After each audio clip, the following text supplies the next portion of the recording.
All right, so today we're going to dive deep into this awesome conversation between Joe Rogan and Josh Waitzkin. Oh yeah, this one's packed with insights. It really is. We're talking about learning, mastering skills, adapting to change, stuff that's essential for navigating this crazy world we're living in. And Waitzkin, his journey is so unique. It's incredible, right?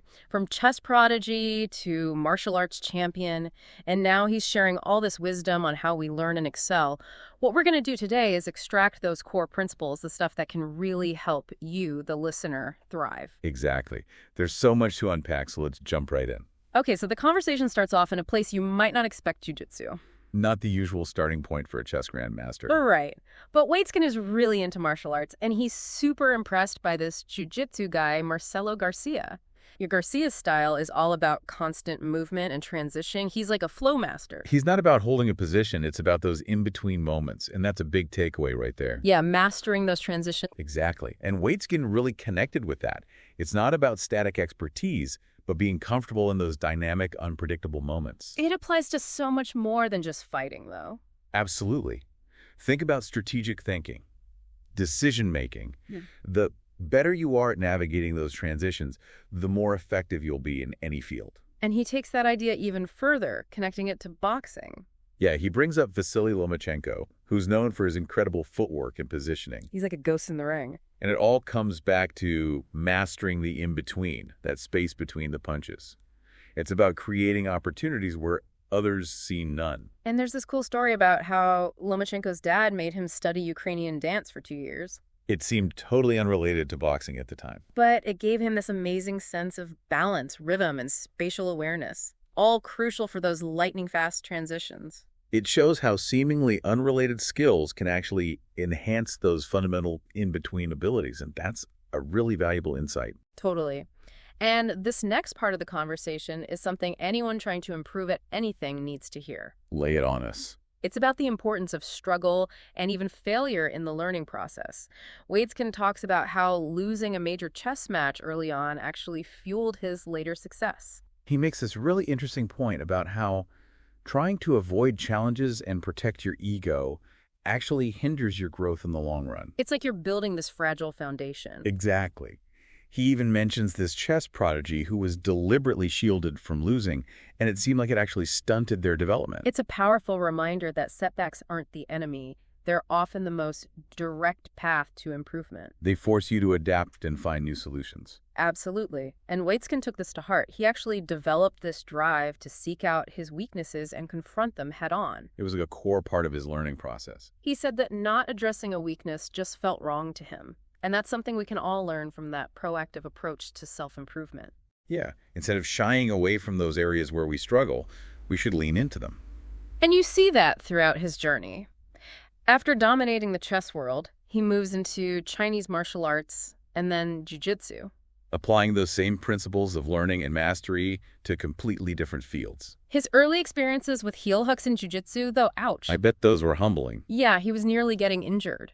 It sounds brutal, but also like a crucial part of his development. It shows how stepping into a new domain, even if you've been successful elsewhere, always comes with a certain level of vulnerability. You're going to get your ass kicked, and that's okay. It forces you to adapt and grow. It's those experiences that often teach us the most valuable lessons. This leads into a really cool concept they discuss: entering someone's terrain. They talk about how Royce Gracie, one of the early UFC fighters, used his jiu-jitsu expertise to take fights to the ground, Where most of his opponents were totally out of their element. It was like leveraging his strengths by taking the fight to where his opponent was weakest. And we see this in so many areas of life.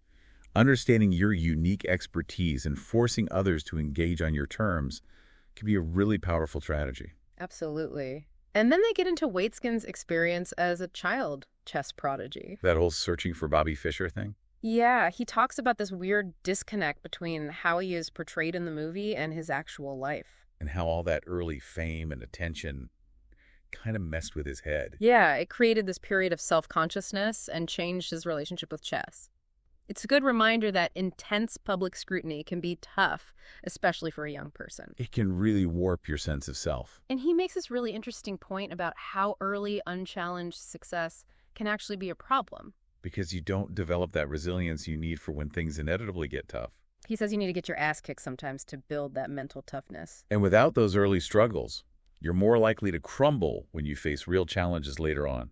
Waitzkin then describes this shift he had in his mid-teens, where he went from just loving competition to having this more self-aware, almost philosophical perspective. He started to see the absurdity of his intense focus on chess. And how others perceived him.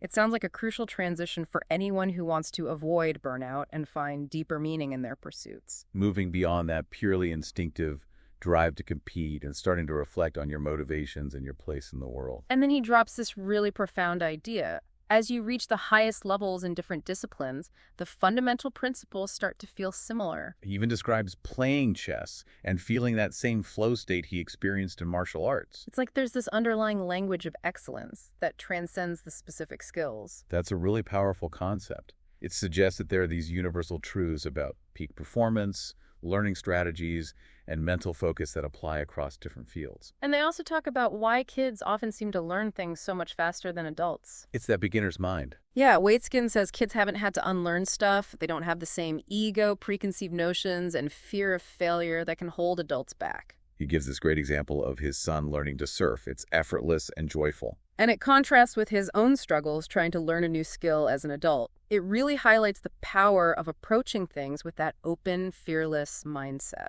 And that becomes even more important as we move into this age of rapid technological advancement. Which is exactly where the conversation goes next.